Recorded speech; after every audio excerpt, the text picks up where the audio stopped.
عملت الطعمية يا بنات بطريقة سهلة وما خدتش وقت مني خالص، وكان طعمها حلو جدا.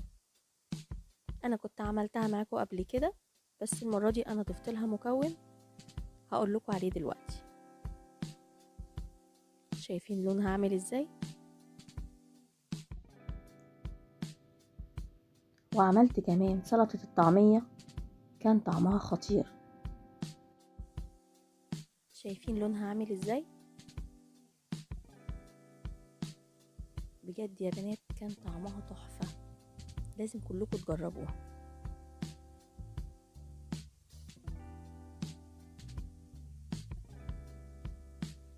تعالوا بقى اقول لكم عملت العظمة دي ازاي.